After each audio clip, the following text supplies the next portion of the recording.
नमस्कार साथियों, I study online में मैं अनिल सैनी आप सभी का स्वागत करता हूं। तो अपना जो चैप्टर नंबर 2 है वो चल रहा था, जिसका नाम था अपने डिफरेंशियल ऑपरेटर। तो ऑपरेटर के ऊपर हम चर्चा कर रहे थे। उसके अंदर अपन ने जो एक एक्सरसाइज थी अपनी एक्सरसाइज ए, वो कंप्लीट अपन ने कर ली थी। उसके बाद आगे बढ़ते हैं आज और हम चर्चा करते हैं इसकी जो नेक्स्ट एक्सरसाइज है, जिसका नाम अपना डायरेक्शनल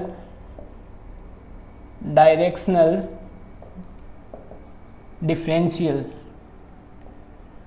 स्पेलिंग देख लेना अगर मिस्टेक हो जाए तो। डायरेक्शनल डिफरेंशियल यानी कि दिक् अवकलज के ऊपर हम चर्चा करते हैं आज। अपना जो नेक्स्ट पार्ट है इसके अंदर दिक् अवकलज, ठीक है। तो ये वेक्टर के अंदर अपना फाइनल यूनिट चल रहा है। वेक्टर के अंदर अपने एक ही यूनिट है। इससे पहले अपन यूनिट नंबर फर्स्ट जो एनए के अंदर है, न्यूमेरिकल एनालिसिस, उसमें एक यूनिट हम लगभग कंप्लीट कर चुके हैं। अब कई स्टूडेंट है जो बोल रहे हैं सर कुछ क्वेश्चन रह गए, तो कोई बात नहीं है। अगर कुछ क्वेश्चन रह गए तो उनको भी हम कंप्लीट कर लेंगे। जो भी चीज़ें रही हुई है उनको सबको कंप्लीट कर लेंगे, कोई इश्यू वाली बात नहीं है। तो आगे बढ़ते हैं। इससे पहले बताना चाहूँगा कि जो जितना भी मैटर हम पढ़ रहे हैं या आगे पढ़ेंगे वो सारा का सारा आपको डिस्क्रिप्शन में लिंक दिया हुआ है, वहाँ से जाके आप उसको डाउनलोड कर सकते हैं। और किसी प्रकार की क्यूरीज, कोई डाउट्स, कोई सजेशन आपके पास हो तो उसके लिए आप टेलीग्राम पे मैसेज कर सकते हो। टेलीग्राम का लिंक आपको दिया हुआ है। इंस्टाग्राम पे आप फॉलो कर सकते हो, इंस्टाग्राम का लिंक भी आपको दिया हुआ है। या फिर आप इंस्टाग्राम पे डायरेक्ट सर्च कर सकते हो आई स्टडी ऑनलाइन को और वहाँ फॉलो कर सकते हो। वहाँ भी आप मैसेज करके अपनी किसी भी प्रकार की जानकारी आप ले सकते हो। क्लियर है सभी को? तो थोड़ा और आगे बढ़ते हैं, चर्चा करते हैं डायरेक्शनल डिफरेंशियल यानी कि दिक् अवकलज के ऊपर कि दिक् अवकलज क्या होता है। इसके लिए आपको ज़्यादा दिमाग नहीं लगाना है, बस इतना आपको ध्यान में रखना है कि माना आपको कोई फलन दिया हुआ है जो एक्स वाई जेड का है, ठीक है। आपको एक फलन दिया हुआ है एफ, जो किसका फंक्शन है, एक्स वाई जेड का फंक्शन है, ठीक है। तब ध्यान रखना del f upon del x, del f upon del y and del f upon del z, ये सारी क्या होगी, इसके दिक् अवकलज होंगे। ये सारे इसके क्या होंगे, दिक् अवकलज होंगे, जो एक्स वाई जेड अक्ष की धनात्मक दिशा में होंगे। धनात्मक दिशा में होंगे यानी कि ये एक्स एक्सिस की धनात्मक दिशा में है, ये वाई एक्सिस की धनात्मक दिशा में है और ये जेड एक्सिस की धनात्मक दिशा में है। यही क्या कहलाते हैं, सारे के सारे दिक् अवकलज कहलाते हैं। बस इतना ही आपको इसमें ध्यान में रखना है और इससे ज़्यादा आपको इसमें ज़्यादा कुछ याद नहीं करना, बस ये इतनी सी चीज़ ध्यान में रख लेना। अब आगे बात करते हैं, इसमें कुछ 3-4 प्रॉपर्टीज़ हैं। प्रॉपर्टीज़ आपको एग्जाम में नहीं पूछी जाती, उसमें से फर्स्ट नंबर प्रॉपर्टी है वो थोड़ी सी इंपॉर्टेंट है, उसको कर लेते हैं, ठीक है। और बाकी इनके जो स्टेटमेंट हैं वो आपको डायरेक्ट याद रखने हैं, क्वेश्चन में हम उनको डायरेक्ट काम में लेंगे।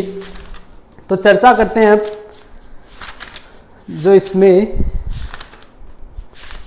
थ्योरम नंबर फर्स्ट है उसके ऊपर चर्चा करते हैं। थ्योरम नंबर फर्स्ट का स्टेटमेंट है वो दे रखा आपको, डाइवर्जेंस एफ या ग्रेड एफ, ठीक है, is a vector normal to the surface F x Y Z equals to C where C is constant, ठीक है। हिंदी में लिख देता हूं, सदिश divergence F equals to grad F किसी पृष्ठ F x Y Z equals to C, जहाँ सी कैसा है, कांस्टेंट है, कि अभिलंब दिशा में होता है, कि अभिलंब दिशा में होता है। तो देखना, चर्चा करते हैं अपन इसके ऊपर। तो देखना ये क्या कह रहा है, इसका प्रूफ देखते हैं एक बार। पहले स्टेटमेंट पे एक नज़र डाल लेते हैं कि स्टेटमेंट क्या कह रहा है। स्टेटमेंट कह रहा है कि जो आपका डेल एफ है वो किसी पृष्ठ एफ एक्स वाई जेड जो कैसा है, कांस्टेंट है, फिक्स है, ठीक है, इसकी अभिलंब की दिशा में ये होता है, ठीक है। यानी कि करते हैं इसको प्रूफ एक बार देखना। माना या दिया है F x Y Z equals to C, ये क्या है, हमें कोई पृष्ठ दिया है, पृष्ठ दिया है, ठीक है, ये चीज हमें दी हुई है। अब देखना तथा P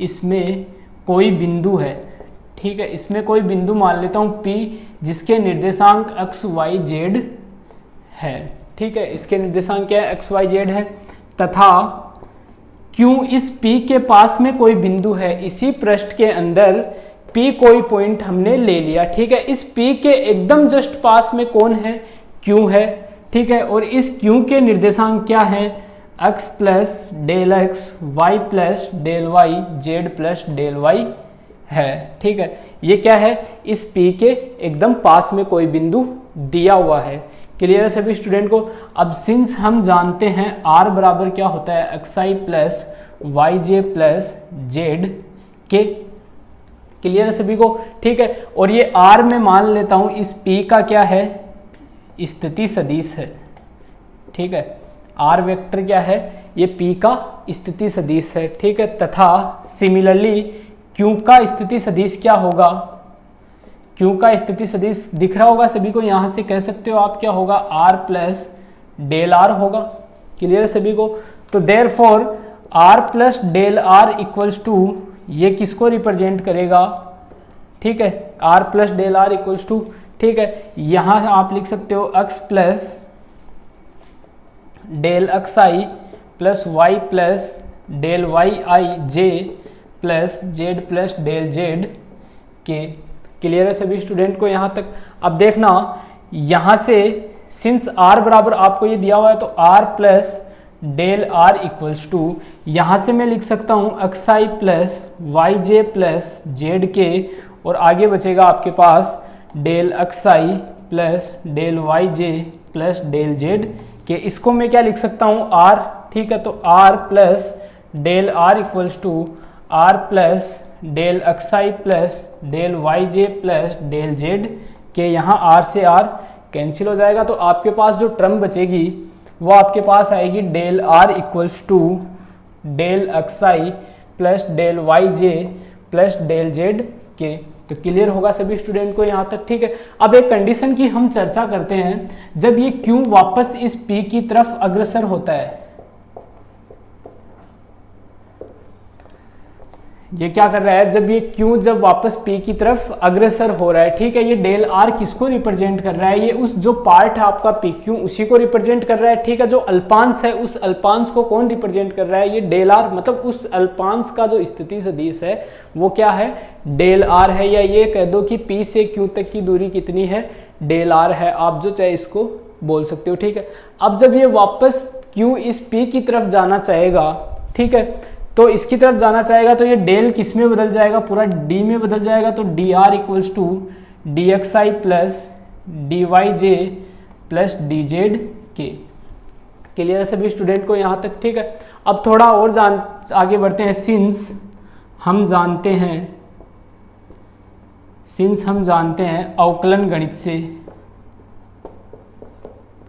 अवकलन गणित क्या कहता है अपने कि साहब डी एफ इक्वल्स टू वो होगा आपके del f upon del x into d x plus del f upon del y d y plus del f upon del z और डी जेड। ये क्या कहता है अपने अवकलन गणित कहता है, अगर आपका फंक्शन एक्स वाई जेड का है, वहाँ से आप डी एफ निकालते हो तो वो ये आपको मिलता है, ठीक है। आगे बढ़ते हैं।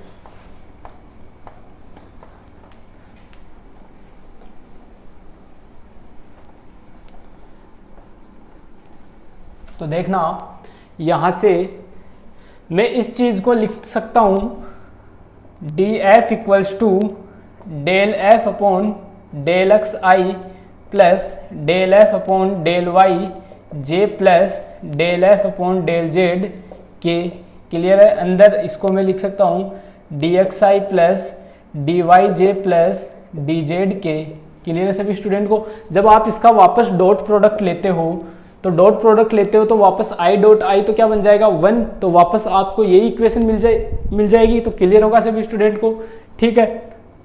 तो डी एफ इक्वल्स टू इसको डेल अपॉन डेल एक्स आई plus del upon del y j plus del upon del z और के, और ये एफ बाहर, ये डी एक्स आई plus d y j plus d z k. इसकी जगह मैं क्या लिख सकता हूँ, यहाँ से डी आर लिख सकता हूँ, इसकी जगह हम क्या लिखते हैं, डेल लिखते हैं। तो डी एफ इक्वल्स टू ये क्या हो जाएगा, del f dot d r, ठीक है। अब सिंस एफ बराबर f x Y Z equals to कैसा दिया हुआ है, कांस्टेंट दिया हुआ है, तो यहाँ से डी एफ का मान क्या मिलेगा आपको, 0 मिलेगा। क्यों मिलेगा, क्योंकि ये कांस्टेंट है, इसका डेरिवेटिव करोगे तो आपको क्या मिलेगा, 0 मिलेगा। ये 0 यहाँ पुट कर देते हो तो हमें क्या मिलेगा, del f dot d r equals to 0। यही क्या करना था, हमें प्रूफ करना था कि ये जो ग्रेड होता है वो क्या होगा, इसके अभिलंब की दिशा में होगा, यानी कि दोनों का डॉट प्रोडक्ट क्या आना चाहिए, 0 आना चाहिए। इससे आप क्या कह सकते हो, जो ये डेल एफ है वो इस डी आर के कैसा है, अभिलंब में है या लंबवत है, यही मतलब होता है इसका। तो यहाँ तक मेरे ख्याल से ये प्रॉपर्टी आपको क्लियर हुई होगी। एग्जाम में आपके अगर पूछता है तो यही जो थ्योरम है वही पूछी जाती है। आगे और 1-2 थ्योरम दी हुई है, उनको आप खुद करने की कोशिश करना। इजी सी थ्योरम है, ज़्यादा कुछ उसमें दिया हुआ नहीं है। लेकिन अगर आप ना भी करते हो तो कोई बड़ी बात नहीं है, क्योंकि एग्जाम में वो आपके नहीं पूछी जाती, लेकिन उनका स्टेटमेंट आपको याद रहना जरूरी है। स्टेटमेंट के ऊपर जो क्वेश्चंस है वो पूछे जाते हैं, और जो क्वेश्चंस पूछे जाते हैं वो जरूर एग्जाम में पूछे जाते हैं। ऐसे मान लो इस एक्सरसाइज 20 से आपको क्वेश्चन ही पूछा जाता है, ठीक है। तो एक बार हम वो प्रॉपर्टीज पे नजर डाल लेते हैं, या जिनको थ्योरम बोलते हैं। तो देखना, फर्स्ट है, सेकंड है इसमें the directional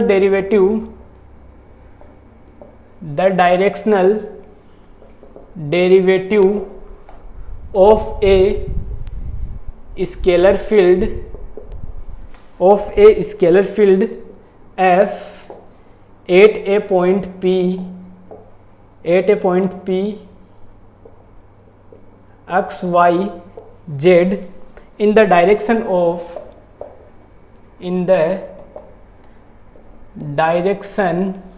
of a unit vector a cap is given by df upon ds equals to del f dot a cap equals to a cap dot grade f, ठीक है। ये हमें डायरेक्ट याद रखना है, ठीक है। अर्थात that is directional derivative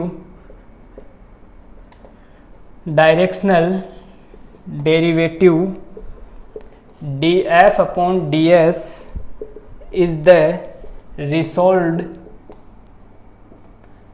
रिसॉल्व्ड part of divergence F या ग्रेड एफ, इसको हम बोलते हैं। In the direction of a cap, in the direction of a cap, ठीक है। यानी कि मैं इसको हिंदी में रिपीट कर देता हूँ। देखो ये चीज़ बुक में आपको दी हुई है, अगर बुक ना खरीदी है तो इसलिए मैं ये चीज़ लिख रहा हूँ, ठीक है। अदरवाइज ये प्रोवाइड करवा दिए जाएंगे आपको, ठीक है। ये बोल रहा है हिंदी में बोलता हूँ, एक अदिश क्षेत्र एफ का एक बिंदु पी एक्स वाई जेड पर जो एकक सदिश ए केप की दिशा में जो दिक अवकलज होता है वो ये होता है, ठीक है। ए केप की दिशा में जो दिक अवकलज क्या होगा, वो ये होगा d f upon d s equals to ये वाली चीज। इसके ऊपर क्वेश्चन पूछा जाता है तो आपको याद रखना है, ठीक है। आगे चलते हैं, नंबर 3 जो इसमें आता है उसकी चर्चा करते हैं। नंबर 3 इसमें कहता है कि यदि इफ एन केप, मैं बोल रहा हूँ इसको लिखूंगा नहीं, ठीक है, बोल रहा हूँ लिख लेना आप, ठीक है। तो if n cap be a unit vector, n cap कैसा दिया हुआ आपको, यूनिट वेक्टर दिया हुआ है, ठीक है। एन केप यूनिट वेक्टर आपको दिया हुआ है और एक लेवल सरफेस आपको दिया हुआ है एफ एक्स वाई जेड, और ये कैसा दिया हुआ है, कांस्टेंट, और किस बिंदु पे दिया हुआ है, पी बिंदु पे दिया हुआ है। और n be the distance of P from a fix point A in the direction of n cap, then grad F equals to dF upon dN और साथ में n कैप। ये चीज़ भी डायरेक्ट ध्यान में रखना, एक तो ये वाली चीज़ ध्यान में रखना और एक ये वाली चीज़ ध्यान में आपको रखनी है, ठीक है। अब थोड़ा और आगे बढ़ते हैं, नंबर 4, इसको हिंदी में रिपीट कर देता हूँ। यदि n कैप एक एकक सदिश समतल f x y z बराबर c पर f वर्धमान की दिशा में बिंदु P पर अभिलंब है तथा नियत बिंदु A से n कैप की दिशा में P की दूरी n है, तो ग्रेड F बराबर dF अपॉन dN इंटू साथ में n कैप आपको दिया हुआ है। अब एक लास्ट और फाइनल जो आती है इसमें, उस पर भी हम चर्चा कर लेते हैं। Grade F is a vector, grade F is a vector in the direction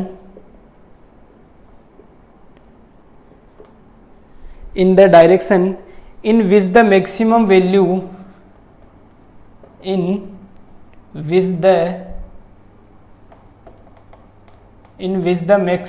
value of dF upon dN directional value occurs, ठीक है। इसमें बोल रहा है ग्रेड F उस दिशा में सदिश है जिसमें dF अपॉन dN दिक् अवकलज का अधिकतम मान विद्यमान है। ध्यान रखना, इसका जो अधिकतम मान होता है वो ग्रेड F का क्या होता है, परिमाण ही होता है, ठीक है। इसका जो अधिकतम मान होगा वो क्या होता है, ग्रेड F ही होता है। तो ये तीन चीजें आपको ध्यान में रखनी है और उसके बाद इस एक्सरसाइज में और कुछ भी नहीं बचता। एक तो ये फॉर्मूला ध्यान रखना कि जो A कैप होता है उसकी दिशा में जो सदिश होगा वो क्या होगा, ये होगा, ठीक है। और साथ में जो n कैप के साथ में अभिलंब होगा वो ये चीज होगी, और एक ये dF अपॉन dN का मान क्या होता है, ग्रेड F होता है। बस आपको यही चीज ध्यान में रखनी है और इसमें ध्यान में रखने के लिए कुछ भी नहीं बचता। अब आगे बढ़ते हैं और इसका एक क्वेश्चन लेते हैं, आगे बढ़ेंगे और इसका क्वेश्चन है उस पर चर्चा करते हैं। और ये सारे के सारे क्वेश्चन इसके मोस्ट इंपोर्टेंट क्वेश्चन है, यहीं से आपको एग्जाम में क्वेश्चन पूछा जाता है। और जो फर्स्ट नंबर क्वेश्चन हम इसका करेंगे, काफी बार एग्जाम में पूछा भी गया है।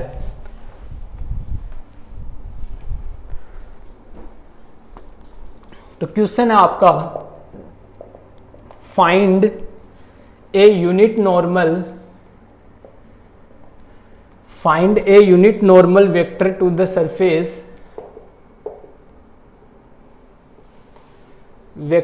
Surface four x z cube minus 3x square y square z equals to 40 at the point 2 -1 2। यानी कि क्वेश्चन फर्स्ट है 4x z cube minus 3x square y square z equals to 40 की सतह के बिंदु 2 -1 2 पर अभिलंब एकक सदिश ज्ञात कीजिए, ठीक है। ये तो है क्वेश्चन नंबर ए। इसके अंदर इसी में आपको बी पार्ट दिया हुआ है, बिंदु 2 -1 2 पर फाई बराबर 4x z cube minus 3x square y square z का दिक् अवकलज 2i minus 3j plus 6k की दिशा में ज्ञात कीजिए,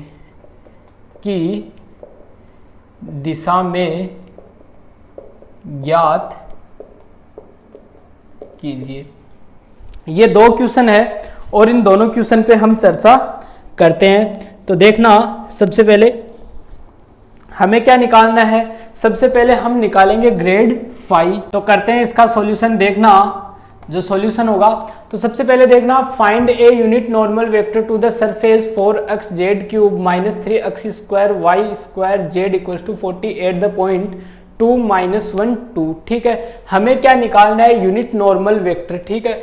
तो देखना, यूनिट नॉर्मल वेक्टर मतलब हमें एन कैप निकालना है, ठीक है। एन कैप का फॉर्मूला हमने लिखा था grad F upon d f upon d n, ध्यान में होगा सभी को। या फिर इसको हम लिख सकते हैं grad f equals to n cap d f upon d n, यही लिखा था अपन ने, ठीक है। पीछे जो प्रॉपर्टीज लिखी थी उन प्रॉपर्टीज में यही था फॉर्मूला। क्लियर है सभी स्टूडेंट को। अब देखना, सबसे पहले मुझे एन केप, इसमें एन केप निकालना है, तो एन केप निकालने के लिए मैं ग्रेड एफ निकालूंगा। ये ग्रेड एफ मान लो या ग्रेड फाइव मान लो, फंक्शन फाइव में दिया हुआ है तो ग्रेड फाइव निकालूंगा। ग्रेड फाइव का मतलब हो गया आपके इस प्रकार से, ठीक है। तो डेल अपॉन डेल एक्स, ठीक है, plus i del upon del y j plus del upon del Z k, और फाइव का मान हमें दिया हुआ है 4x z cube minus 3x square y square z, और 40 तो जीरो कर दो वैसे ही, ठीक है। इधर आओगे अवकलन करोगे तो वो तो वैसे ही जीरो होना है, ठीक है। अब बारी बारी से इसका पहले सबसे पहले x के रिस्पेक्ट में करेंगे, तो ये 4 जेड क्यूब आई, ठीक है, और माइनस ये 6x वाई स्क्वायर जेड, और साथ में आई के, फिर प्लस, अब इसका y के रिस्पेक्ट में करेंगे तो ये टर्म तो जीरो, और इसका क्या होगा माइनस टर्म जीरो, फिर माइनस y के रिस्पेक्ट में करोगे तो ये 6 हो जाएगा, ठीक है। ये x square y into z. Clear सभी को। एक बार दोबारा चेक कर लेते हैं, ये जीरो हो गया, ये इसका 6x स्क्वायर वाई जेड सही है, ये j प्लस, अब इसको करो तो 12, ठीक है, x जेड स्क्वायर माइनस, यहाँ से ये जेड 1 हो जाएगा तो 3x स्क्वायर वाई स्क्वायर के हो जाएगा, ठीक है। अब किस बिंदु पे निकालना है हमें, 8 पॉइंट, जो पॉइंट दिए हुए हैं 2 -1 2 पे हमें ये वैल्यू निकालनी है। तो ग्रेड 5 वो किस बिंदु पे चाहिए, वो हमें 2 -1 2 पे चाहिए। तो वैल्यू जिसमें पुट कर देते हैं हम, तो 4 इंटू जेड की जगह क्या रखोगे 2 की पावर 3, ठीक है, आई केप तो बाहर ही लिख लो, माइनस 6 इंटू 2 वाई स्क्वायर की जगह -1 का स्क्वायर, और जेड की जगह 2 आ जाएगा।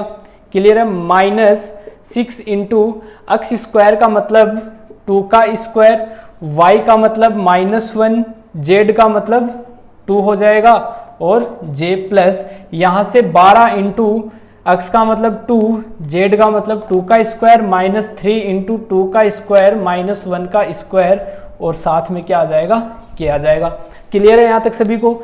यहाँ से इसको सोल्व करते हैं तो देखना 4 इंटू ये कितना हो जाएगा 8 माइनस ये 12, ठीक है, 12 दूनी 24, ठीक है, और बाहर क्या है आई है, तो ये आई माइनस यहाँ से 4 6 चौक 24, 24 दूनी 48, और माइनस माइनस प्लस, तो प्लस का 48 जे, यहाँ से प्लस ये कितना हो जाएगा 4 दूनी 8, और ये 96 माइनस ये कितना हो जाएगा 4 4 3 12, ठीक है, माइनस का 12 के, ठीक है। अब इसको सोल्व करते हैं तो ये 32 माइनस 24 तो कितना हो जाएगा, 32 में से 24 जाता है तो 8 आई केप, प्लस यहाँ से इसको भी घटा लो तो 48 जे, ठीक है, प्लस यहाँ से कितना बचेगा 84 के। ये क्या आ गया अपना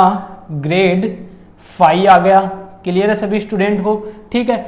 अब हमें क्या निकालना है, ये ग्रेड 5 की वैल्यू निकल गई अपने पास, हमें एन केप चाहिए, ठीक है। एन केप निकालने के लिए मुझे क्या चाहिए, इसका परिमाण चाहिए, ठीक है। तो मैं डायरेक्ट उस फॉर्मूले में वैल्यू रख देता हूँ, इस वाले फॉर्मूले में। तो देखना यूनिट नॉर्मल वेक्टर जो आएगा अपना,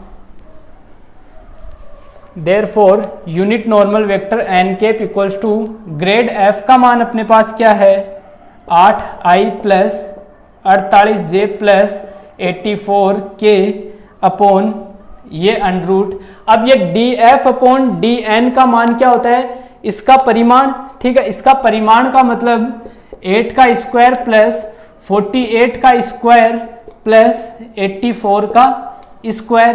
क्लियर सभी स्टूडेंट को यहाँ तक। तो 8i plus 48j plus 84k upon, अब देखना नीचे थोड़ा सा सोल्व करते हैं और पूरी कोशिश करते हैं इसको कंप्लीट सोल्व करने की, ठीक है। तो यहाँ से देखना ये कितना होगा 64, तो 64 को मैं लिख देता हूँ इस प्रकार से, ठीक है। इसकी पावर खोलोगे तो 64, 64 को मैंने लिख दिया 16 इंटू 4। थोड़ा और आगे बढ़ते हैं और इसको मैं लिख सकता हूं, देखो इसको मैं 3 टुकड़ों में लिख देता हूं, 4 इंटू 4 इंटू 3 का होल स्क्वायर, ठीक है, 4 इंटू 4 इंटू 3 का होल स्क्वायर, या फिर इसको मैं लिख सकता हूं 16 इंटू 3 का होल स्क्वायर, ठीक है। इसको देखो सरल करने का एक शॉर्ट तरीका होता है कि इन पावर को छोटा करके कॉमन ले लेता हूं तो थोड़ा इजी हो जाएगा, ठीक है। 84 को मैं लिख सकता हूं, देखना 84 को क्या लिखें अपन, 84 को लिख लेते हैं 21 इंटू 4 का स्क्वायर, ठीक है।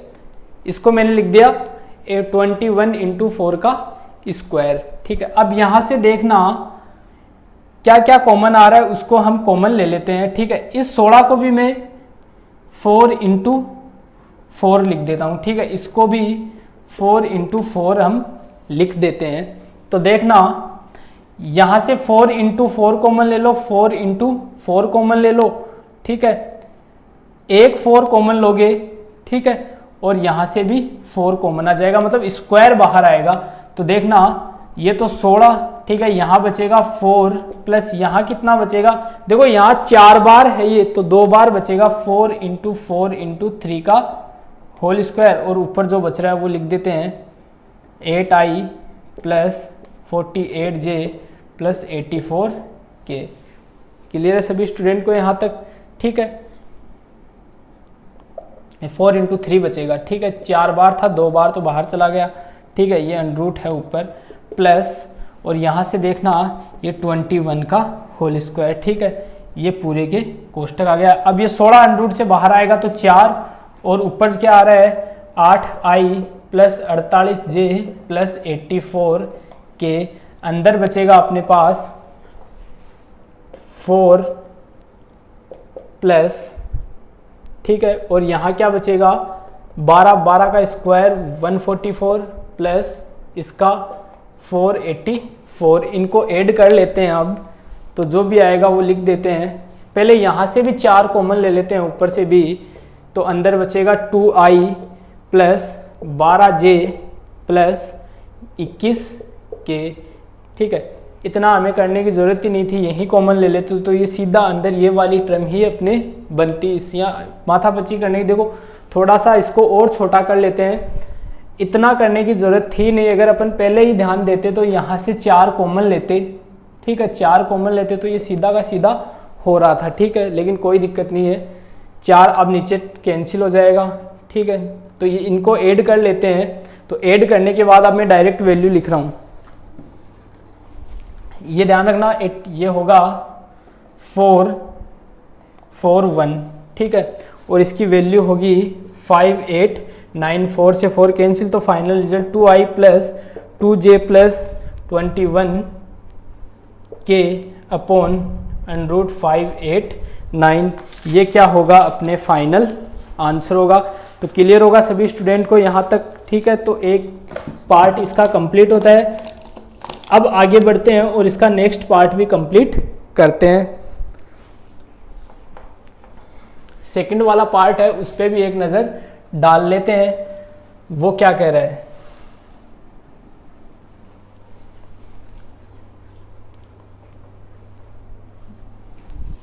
अब देखना आगे वाला पार्ट है, वो हमें कह रहा है कि इस पे दिक् अवकलज 2i minus 3j plus 6k की दिशा में ज्ञात कीजिए, ठीक है। वही चीज है, ये बिंदु दिया हुआ, अब उसकी दिशा में ज्ञात करना है हमें, ठीक है।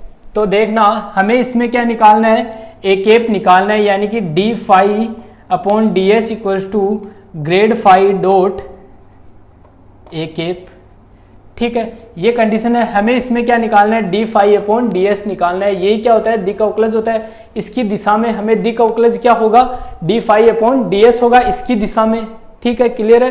तो यहां से सबसे पहले मुझे क्या चाहिए, ए केप का मान चाहिए। तो सिंस ए केप बराबर हमारे पास क्या होता है, ए का वेक्टर अपॉन ए का परिमाण होता है। तो सदिश हमें दिया हुआ है 2i minus 3j plus 6k upon √4 plus 9 plus 6 है क्या यहाँ 36, तो कितना हो गया 2i minus 3j plus 6k upon ये कितना हो गया 49, यानी कि 2i minus 3j plus 6k upon 7, ये क्या हो गया अपने पास ए केप का मान आ गया। अब हमें क्या निकालना है d phi upon d s equals to grad phi dot a cap. ठीक है, अब देखना ग्रेड फाई किस बिंदु पे चाहिए, इसी बिंदु पे चाहिए, फाई बराबर दोनों सेम है, यानी कि जो पीछे जो वैल्यू आई थी वो मैं यहाँ काम में ले सकता हूँ, जो अपने पास ये तो डायरेक्ट पूरी वैल्यू थी, जो ग्रेड फाई आया था अपने पास 2 - 1 2 इस बिंदु पे, वो क्या आया था एक बार मैं दोबारा लिख देता हूं, पीछे निकाला हुआ था अपना। ठीक है, ग्रेड फाई अपने पास आया था 8i प्लस 48j प्लस 84 के, ये अपने पास आया था। ठीक है, तो इसको लिख देते हैं यहाँ पे। ठीक, देखना ग्रेड फाई का मान 8i plus 48j plus 84k dot कर दो तो 2i minus 3j plus 6k upon 7, dot product कराओगे तो 8 दूनी 16, 48 को 3 से कर दो, इसको 6 से कर दो और 7 से डिवाइड कर दो, जो भी आंसर आएगा वही इसका क्या होगा फाइनल रिजल्ट आएगा। फाइनल रिजल्ट में लिख देता हूं, वो आएगा 376 अपॉन 7, ये क्या होगा इसका फाइनल रिजल्ट होगा। तो क्लियर होगा यहाँ तक। ठीक है, तो उम्मीद करता हूँ यहाँ तक सभी स्टूडेंट को समझ में आया होगा। नेक्स्ट क्लास में हम चर्चा करेंगे इसके कुछ और क्वेश्चंस की, और अगली क्लास में इस एक्सरसाइज को भी हम कंप्लीट करेंगे। उसके बाद इसमें एक एक्सरसाइज और बचती है, उसको कंप्लीट करने के बाद जो आपकी ये वेक्टर कैलकुलस है वो कंप्लीट होती है। तो मिलते हैं नेक्स्ट क्लास में, तब तक के लिए आपका दिन शुभ रहे, धन्यवाद।